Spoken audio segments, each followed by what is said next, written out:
Madame, Monsieur, bienvenue sur i24 News. Merci à vous de nous rejoindre pour votre rendez-vous sportif spécial Coupe du Monde. Eh bien, le livre de cette Coupe du Monde qui s'inscrit tous les jours un peu plus avec des belles histoires, de l'émotion, du suspense. D'ailleurs, hier, une grosse cylindrée européenne s'est encore fait éliminer de cette compétition. Il s'agit de l'Italie. Pour en parler aujourd'hui avec nous, Emmanuel Petit et vous, Sidney Govou. Bonjour, merci d'être là aujourd'hui. Puis j'ai le plaisir d'accueillir Charles Villeneuve. Charles, bonjour. Bonjour. Merci de me faire l'amitié de venir. Vous êtes producteur de télévision, vous adorez le football, vous avez été notamment le président du Paris Saint-Germain. Merci d'être là aujourd'hui. Et puis à vos côtés, Pierre Sled. Pierre, bonjour, vous êtes producteur de télévision, vous avez notamment présenté Stade 2, vous suivez cette Coupe du Monde avec beaucoup d'intérêt. Nous allons en parler aujourd'hui car justement un programme chargé à l'affiche. Nous parlerons de la qualification de l'Uruguay et de la Colombie, ces deux équipes qui se retrouveront donc en huitième de finale. Et puis aussi évidemment la triste élimination de la Coupe du Monde. Et puis au programme, évidemment, vous vous en doutez, l'équipe de France qui joue contre l'Équateur. C'est ce soir au Maracana. Restez avec nous. Beau programme aujourd'hui.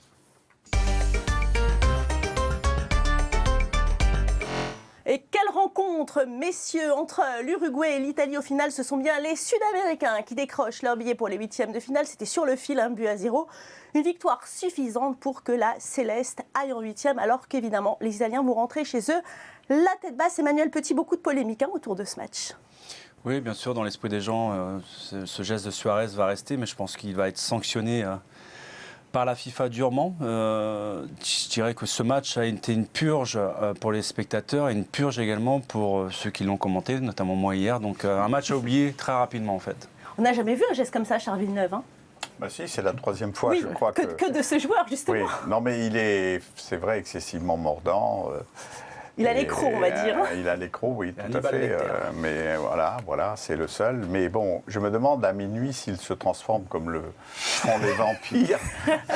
Eh bien, vous avez raison, justement, parce que, comme vous venez de le dire, ce n'est pas la première fois que le joueur est impliqué dans ce genre d'affaires. Regardez, le Daily Mirror qui titre Le Vampire est de retour. Il faut rappeler que Suarez était suspendu 10 matchs l'année dernière pour une affaire similaire où il avait mordu Ivanovic, le joueur de Chelsea.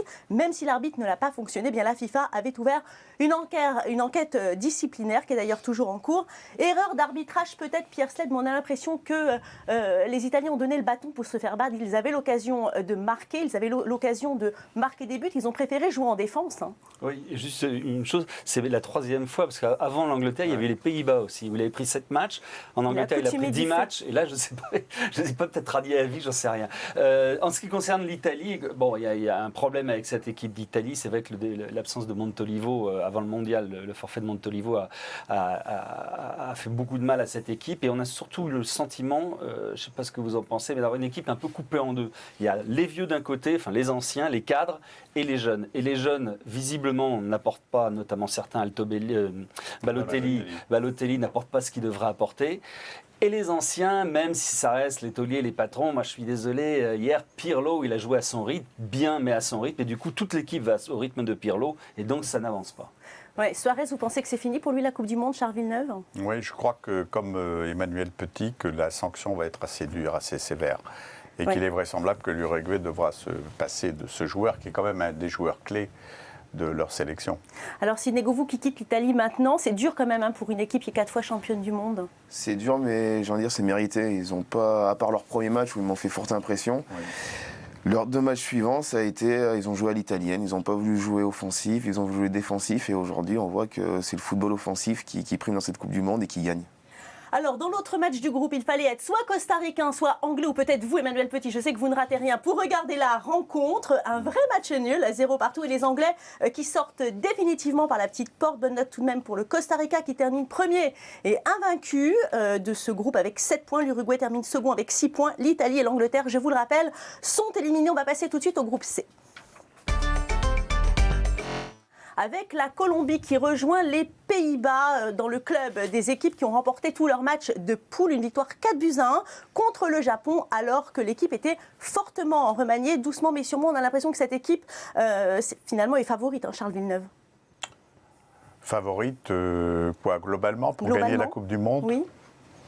Non, moi je ne suis sûr de rien. Je ferai le point au niveau des quarts de finale, parce que c'est une Coupe du Monde qui nous a réservé quand même un paquet de surprises, et elles ne sont pas terminées vraisemblablement. C'est vrai, bon, il y a les équipes sud-américaines qui sont chez elles, qui sont pleines de ferveur. On les voit quand ils mettent leur maillot, le maillot de l'équipe nationale, ils sont habités. Ils appellent ça la grinta, c'est-à-dire l'enthousiasme, la volonté d'aller jusqu'au bout. Mais vous désigner un favori, non, je suis incapable. Parce qu'il y a eu quand même des équipes sur lesquelles on ne misait pas du tout. Pierre Sled, le Costa Rica, la Colombie, on pensait qu'elles allaient être éliminées au premier tour. Mais elles sont sur leur continent. Sur les 16 équipes qui vont se qualifier pour les huitièmes de finale, il va y en avoir 8 qui sont du continent américain, 6 ou 7 du continent européen et 1 ou 2 du continent africain. Et donc, c'est quand même un avantage qu'on a de cette façon-là. Maintenant, si on regarde les huitièmes de finale, déjà celles qui sont programmées et celles à venir, où c'est même assez difficile de dire qui sera en demi-finale, en huitième de finale dans certains groupes, je crois que c'est la première fois depuis bien longtemps que c'est absolument quasiment impossible de donner à coup sûr un favori pour l'ensemble des matchs. Même le Brésil, c'est pas gagné du tout contre le Chili. Hein. C'est vrai qu'il y a beaucoup de suspense. Mais alors, Emmanuel Petit, vous avez vu que la Colombie a joué sans Falcao. Ça a donné quand même la chance à d'autres joueurs de s'illustrer. Qu'est-ce que vous en avez pensé de ces joueurs? Il y a eu d'autres forfaits majeurs aussi avec Falcao. Il y a eu 4 joueurs au total qui étaient importants dans l'effectif, qui ont déclaré forfait avant le mondial. Donc on s'aperçoit que cette équipe a de la ressource. Elle a un réservoir de joueurs de qualité et surtout, elle fait preuve d'un football offensif à l'image de toutes les équipes sud-américaines qui est très attrayant, c'est très appréciable en fait à le regarder. Mais c'est des équipes qui jouent décomplexées en fait, qui arrivent face à un public qui est à leur cause en fait. Et c'est des équipes, c'est pour ça d'ailleurs la dualité avec l'Europe est souvent remise en question dans ce mondial. Et moi ça me plaît bien parce qu'il y a l'incertitude du sport, on ressort grandi en fait. James Rodriguez qui s'est illustré, Sidney Govou, le joueur de Monaco. Dans la continuité on ne s'attendait pas à lui, on s'attendait à l'autre, mais c'est lui finalement. Dans la continuité de ce qu'il a fait avec Monaco tout au long de la saison, c'est un joueur qui a fait une grande saison avec Monaco pour sa première saison. Et là, hier, il est rentré à la mi-temps, il a changé le cours du match, 2 passes décisives, un but. C'est un grand joueur. Aussi, pas mal, hein. Oui, aussi, mais lui, c'est un grand et un futur très grand, je pense. Alors, et puis on va revenir tout de suite sur l'élimination de la Côte d'Ivoire, une défaite surprise face à la Grèce, 2-1, les Grecs qui s'imposent sur le fil, un pénalty à la 93e minute de jeu. Charles Villeneuve, c'est triste quand même cette élimination. Moi, non, sincèrement, vous ne voyez pas se dessiner sur mon visage la tristesse, non, pas du tout, je trouve qu'elle est méritée. Elle est méritée parce que c'est... pas gros-chose comme mec. Oui, non, mais il faut faire la différence entre des grands joueurs comme par exemple Yaya Touré, qui dans un contexte, on en parlait tout à l'heure avec Emmanuel Petit, dans un contexte d'une équipe ultra puissante financièrement s'affirme et est un grand joueur, indéniablement un des meilleurs joueurs du championnat anglais. Et puis là, dans le cadre d'une sélection, c'est plus du tout le même rendement. Non, moi je ne suis pas étonné, ni triste. Ah bon, pour Sabri Lamouchi quand même. Le seul pour lequel je regrette, de toute façon, cette élimination un peu précoce, c'est Sabri Lamouchi, parce que c'est un garçon que je connais assez bien, courtois, élégant et très bon aussi technicien. Sidney, vous non plus, vous n'êtes pas triste? Je suis triste, moi. Je suis triste et à la fois énervé parce que c'est tout le temps la même chose. Ils ont une génération exceptionnelle, des joueurs qui jouent dans les plus grands clubs européens et pour des petites erreurs d'inattention, des erreurs souvent défensives ou un excès d'individualisme et ils n'y arrivent pas. Et au bout d'un moment, ça en devient rageant. C'est toujours la même chose, c'est endémique. C'est souvent la même chose. Exactement. Alors, on va regarder tout de suite le classement. La Colombie qui règne donc sur ce groupe C avec 3 victoires et donc 9 points, mais surtout une différence de but de plus 7. La Grèce y accède également aux 8e de finale, alors que le Japon et la Côte d'Ivoire rentrent chez eux, la tête basse. Allez, messieurs, c'est le moment que vous attendiez tous. On va parler tout de suite de l'équipe de France. L'équipe de France qui affronte donc l'Équateur ce mercredi au stade du Maracanã Rio de Janeiro. Les Bleus victorieux de leurs 2 premiers matchs qui veulent continuer évidemment sur leur lancée et se qualifier pour les 8e de finale. Alors Emmanuel, vous y croyez à cette victoire des Bleus? Oui, je crois à la victoire des Bleus, même s'il y a un remaniement dans l'effectif ce soir contre l'Équateur. Pour moi, il y a un seul danger dans ce match. Pour moi, même la défaite n'est pas à exclure, mais c'est l'intention en fait. C'est comment vont se comporter les joueurs qui vont remplacer les soi-disant titulaires. On a le droit de perdre, on a le droit de faire match nul, mais c'est l'intention en fait. Oui. Pierre Sled.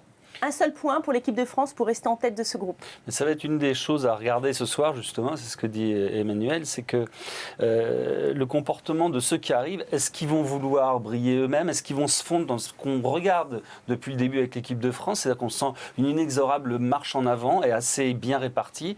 Est-ce qu'ils vont se mettre à la disposition de ce principe et de ce système, ou est-ce qu'ils vont essayer de s'en sortir différemment? Ça donnera une bonne idée de l'état d'esprit général de l'équipe de France et sur la suite de la compétition. Alors Charles Villeneuve, ce stade du Maracanã, qui est un stade qui est chargé d'histoire, on s'en rappelle, il y a 37 ans, amené par Michel Platini, les Français avaient tenu en échec la Seleção brésilienne, 2 buts partout. Il y a quand même une pression sur les épaules de la France qui veut maintenir ce rang et qui surtout veut bien dire ce soir, on est une équipe favorite pour le titre.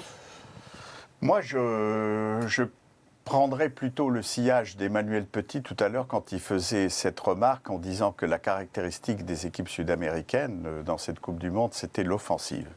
Et je trouve que justement, depuis le début de cette Coupe du Monde, l'équipe de France joue à la sud-américaine. C'est un bloc offensif dans lequel va se fondre. Moi, je n'ai pas une formidable inquiétude. Je suis intimement persuadé qu'ils récupéreront au minimum un point et qu'ils ne joueront pas les individualités, les remplaçants, d'autant qu'il y a au moins 2 Iman cachés dans cette affaire. Il y a déjà Schneiderlin, qui est un joueur assez technique, comme moi je suis un amateur et souvent un voyageur pour la Première Ligue. Je vais souvent le voir. J'ai vu jouer déjà en Angleterre. Je trouve technique, assez grand, sympa, pas mal.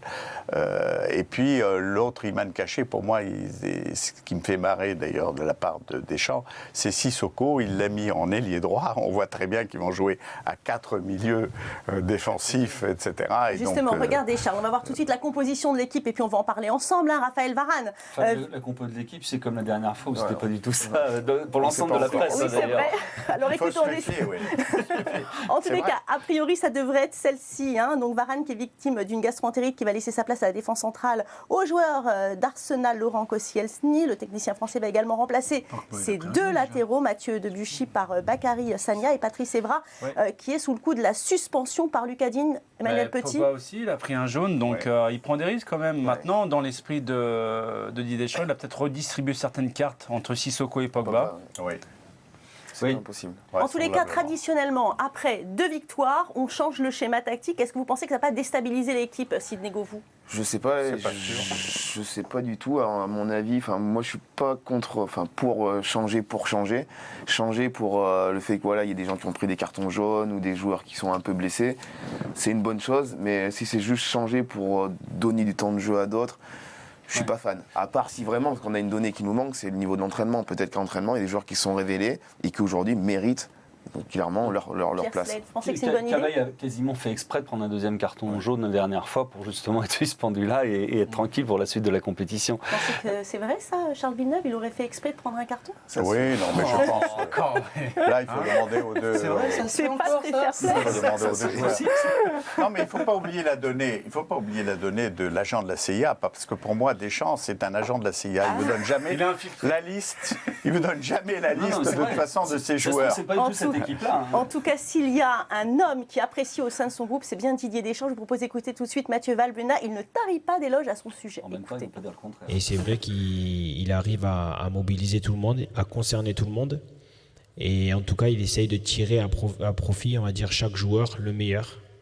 Et ça, je pense que c'est super important. Donc aujourd'hui, on sait très bien ce qui nous inculque depuis pas mal de temps, cette culture de la gagne, cette culture de mordre sur nos adversaires. Comme ça, si tu nous entends. Alors, Emmanuel Petit, vous le connaissez bien, Didier Mordre Deschamps. l'adversaire, c'est le thème en fait. Vous avez joué avec lui, c'était votre capitaine, c'est un meneur d'hommes. Non mais attendez, on ne va pas voir ça ce soir en équipe de France quand même. Ne leur donnez pas des idées, messieurs. Alors, Didier Deschamps, ses principales qualités, c'est quoi? Il a su arriver à des objectifs là où ses prédécesseurs ont échoué, ont failli. Didier Deschamps a tranché. Le rôle d'un sélectionneur, c'est quoi? C'est de sélectionner ses joueurs, donc de par nature, prendre des choix, prendre des décisions et trancher. Moi, Après, au niveau de l'entraînement, tout ça, évidemment, il a l'ADN de l'entraîneur. Mais dans sa personnalité, c'est quelqu'un qui n'hésite pas à regarder. Bena, qui a été son pilier depuis que Deschamps a pris la sélection, il n'a raté aucun match, Bena. Rappelez-vous, Didier Deschamps, à son arrivée à Marseille, les problèmes qu'il a eu avec Bellerin, il n'a pas hésité à le mettre sur le banc. Donc ça montre que quelque part, il tire des leçons aussi du passé. Mais contrairement à ses prédécesseurs, c'est un garçon qui n'hésite pas à prendre des décisions, que ça plaise ou pas. Moi, ça m'intéresse beaucoup. Charles Villeneuve, vous pensez que c'est l'homme de la situation pour cette équipe de France ? Moi, je ne peux qu'adhérer à ce que je viens d'entendre, parce que manifestement, Emmanuel disait, il a l'ADN de l'entraîneur. Moi, je pense que c'est un squad leader, au sens, si vous voulez, du chef d'escadrille des Spitfire en 39-45, parce qu'il conduit son affaire comme une escadrille.